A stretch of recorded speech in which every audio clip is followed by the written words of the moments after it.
Hello, I'm Laura, a woman in my 30s. I've been through divorce and have no children. The reason for my divorce was how my ex-husband dealt with his sister-in-law's family. I'm sharing my story here to express my frustrations and to keep striving towards my dreams. When the issue first arose, my husband and I had been married for a year and a half. We had chosen not to have children. Why? Because I had dreams to pursue, and that required effort and saving money. I thought there'd be time for kids after achieving my dreams. My husband, his father, and his mother all understood and supported me.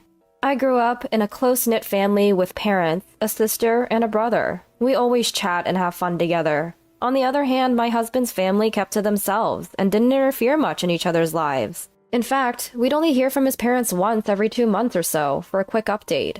When we were dating, he respected my dreams and liked that I was family-oriented. Since his family seemed hands-off, I thought we'd manage well after marriage.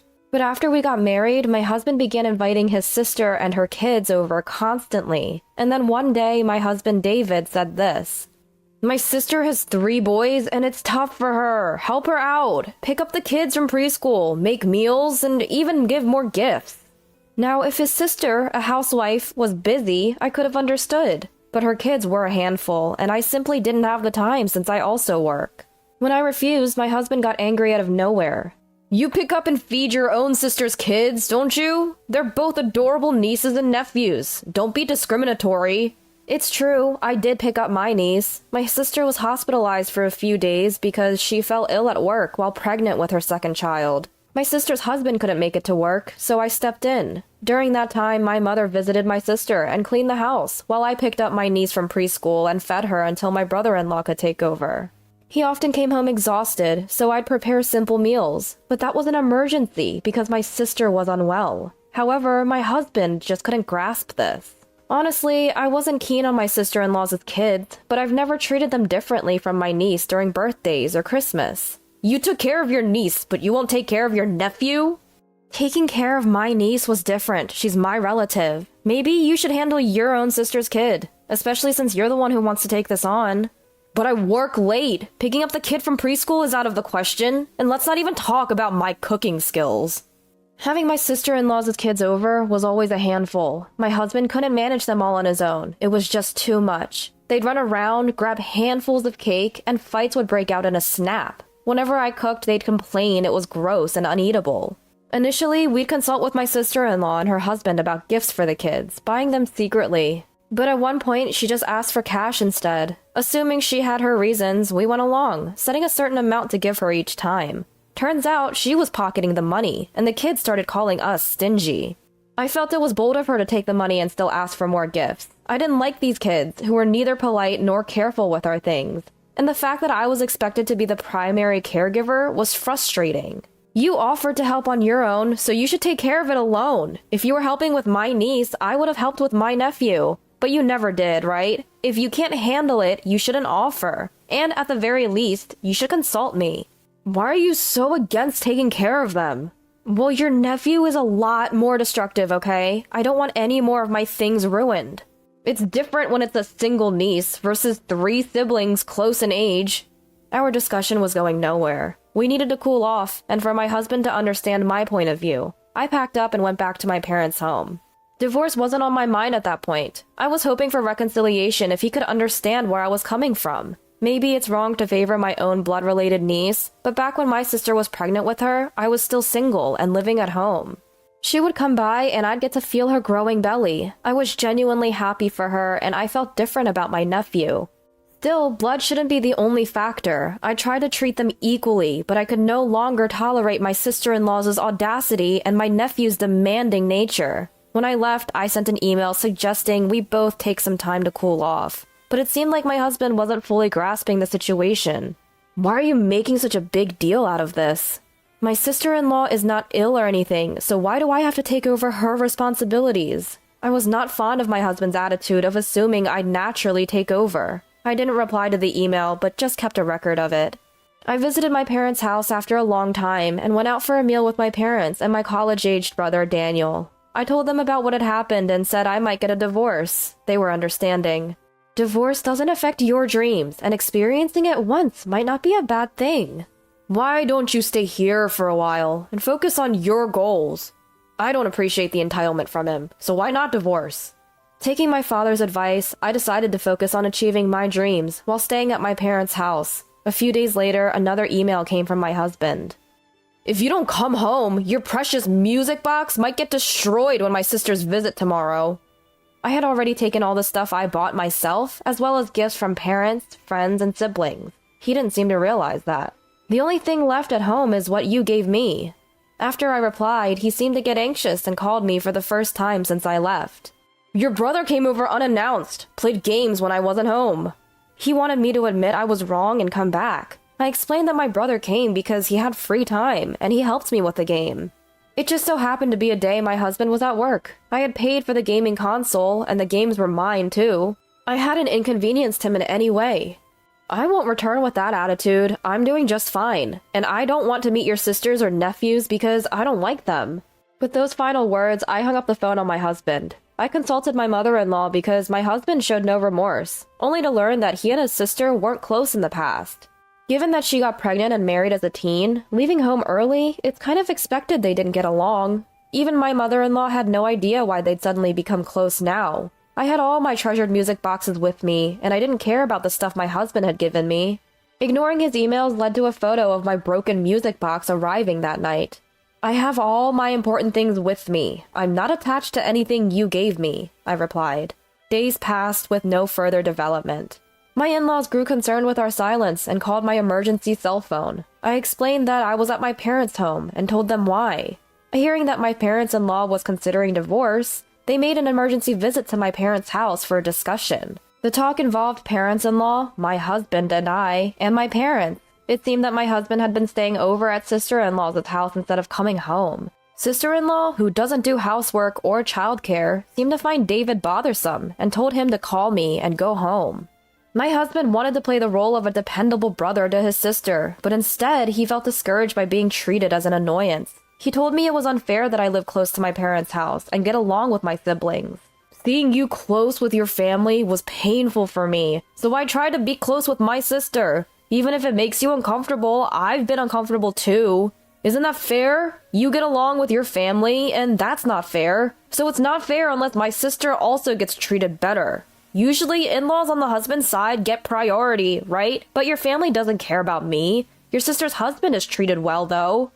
Everyone, including parents-in-law, was taken aback by my husband's logic. I sighed deeply, feeling utterly dismayed. It was clear that any remaining emotional connection I had with him had vanished.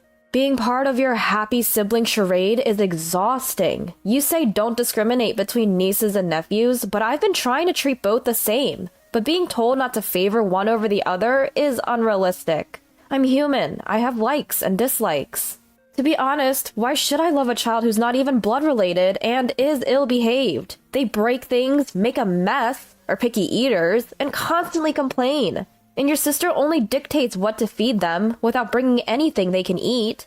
There's no gratitude for taking care of them. And, like I've told you multiple times, the reason we took care of my sister's husband and niece was that it was an emergency situation. My sister was hospitalized. Your sister is a housewife and perfectly healthy, right? If it's so hard with 3 kids, maybe don't have so many in the first place. The concept that a wife should silently obey her husband and do all the housework is outdated.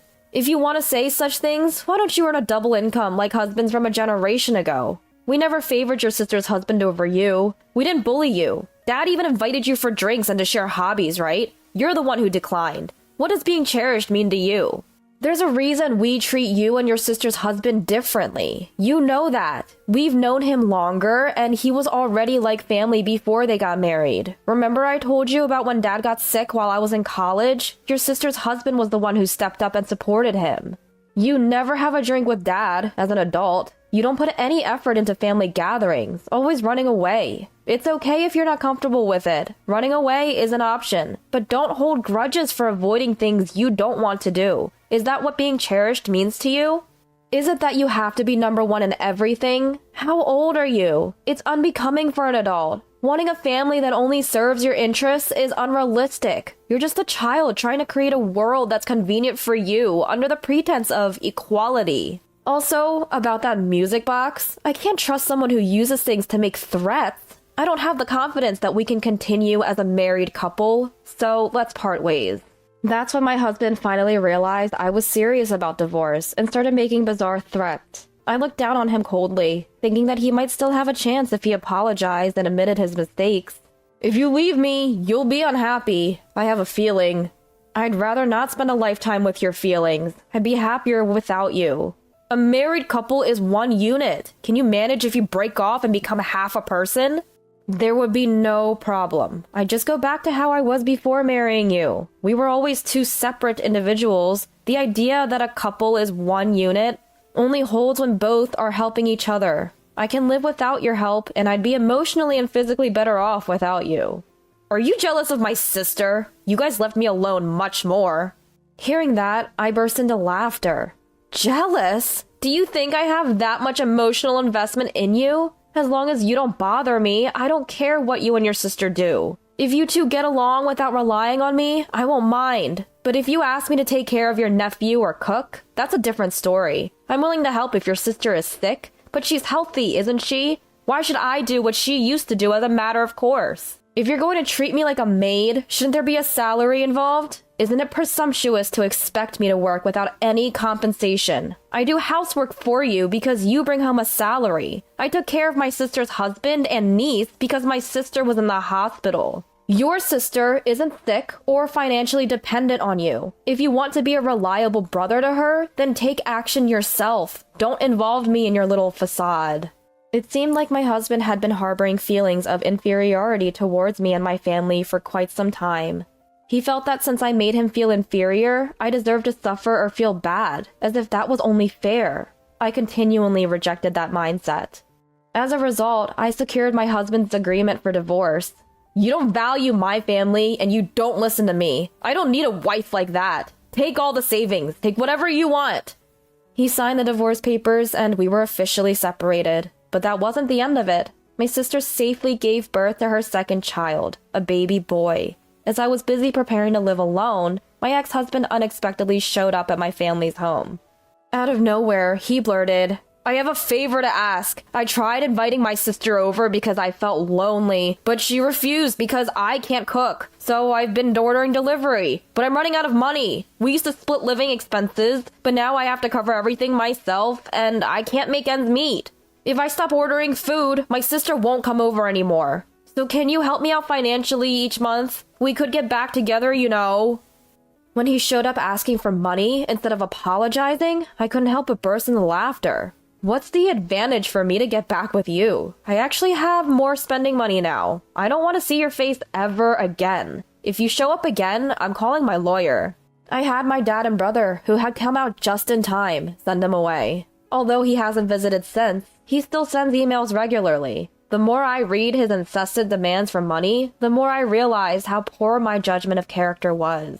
I've been ignoring his emails, and eventually they stopped coming. Rumor has it he's drowning in debt and has gone on the run. I can't say for sure if that's true, but it seems he's definitely struggling financially. I have no lingering feelings for him, so as long as it doesn't ruin my peace of mind, that's fine by me. Right now, I'm living fulfilling days, playing with my family and chasing my dreams while working. Seeing my sister and her husband, it's clear that marriage can bring happiness, but I think there's also value in pursuing happiness that isn't tied to marriage. I might meet someone and remarry someday, or I might continue to chase my dreams and spend my days with my family. Either way, I want to live my life my way, seeking the kind of happiness that suits me, instead of conforming to society's general definition of happiness.